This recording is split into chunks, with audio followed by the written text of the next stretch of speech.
Hey everybody, Elizabeth from Silvernest Homeschooling, mama for finishing up our 11th year, getting ready for our 12th year, and we are looking today at curriculum picks for my upcoming freshmen for the 2025-2026 year. Now we are in a hybrid school, so I am going to go through the classes first that she will be not taking with me, but that she will be taking at the school. First of all, she will be taking geometry.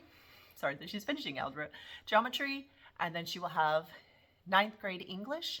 She will be taking biology, and she will be taking piano 1. She has taken piano before, but not through this system, so she'll be in piano 1. And then she is also on the yearbook staff. So those are the classes that she's taking at the school.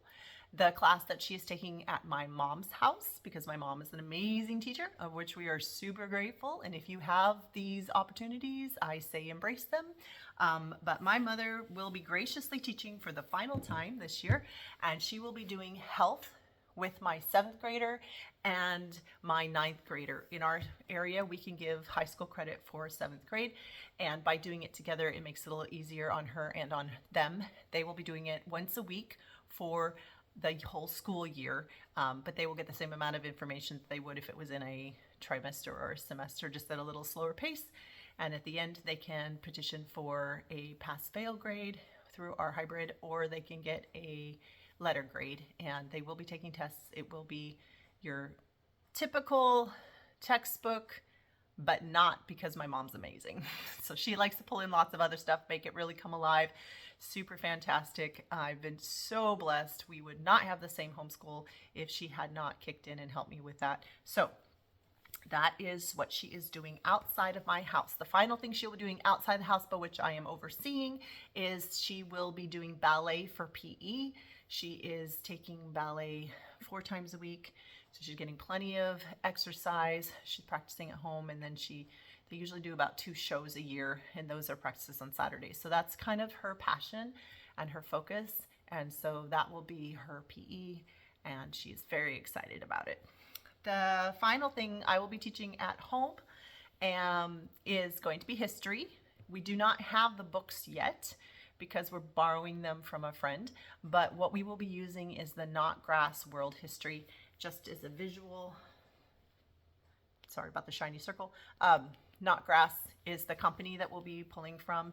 I offered her all kinds of fun solutions for how she would like to do her history, and she said she would prefer something straightforward, simple, and fast. She's not a history fan. She's not a book fan. She doesn't want the big pile of books that my other children have preferred in the past. And so she is going to go ahead and do a textbook and a workbook and exams so that she can just be very straightforward and get it finished. We will probably try to add some board games, as my other daughter is also doing world history, and pull that in as well. We probably have about 75 history games that we could pull from, and I'm sad to say that we have not played some of them, quite a few of them, but also the younger kids have not been as interested in using that as a learning tool. So that is a bit challenging for my heart, but we do play our science games quite a bit, and we have been known to pull out our history games on occasion. We have done a lot of our language arts games and our math games over the years, but our history games just tend to be, you always have to learn something new because you're learning about a new time period and new game mechanics, and so it can be a little more difficult to get to the table. So that's it. That's her quote unquote simple year next year. She's very excited. She loves her hybrid classes because she loves people and she loves being around her friends, and her friends are there. And so she does not enjoy gobs of time at home, but she does enjoy some time at home thinking. This year she did the homesteading class, the art class, the history class, and a life skills class. And so next year should be simpler for her. As freshmen, give her more space to get those things done that need to be done to set her course well. She's very organized, very neat and tidy. Think about how a ballerina needs to have all of those things put together and keep everything. She has that personality, so it's been going well. And yeah, so that's what we're going to do for 9th grade. I hope that's helpful for you as you're looking through your things.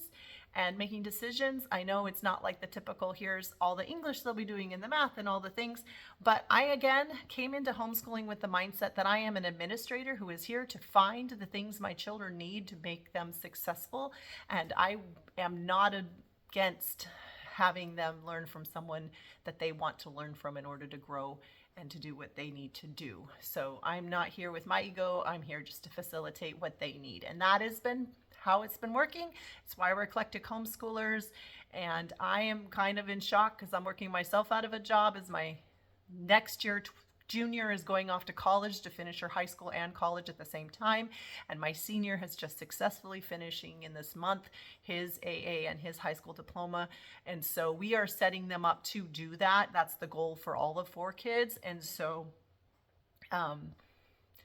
I'm working myself out of a job, guys. Anyway, that's partly why I'm making these videos, is because I'm hoping that this information will then pass on to you guys and it will help you out. So if you like this, if it's helpful, like and share, subscribe, all the fun things. Give me any questions you have. I would be more than honored to help answer them. And I hope you have a fantastic day. Thanks.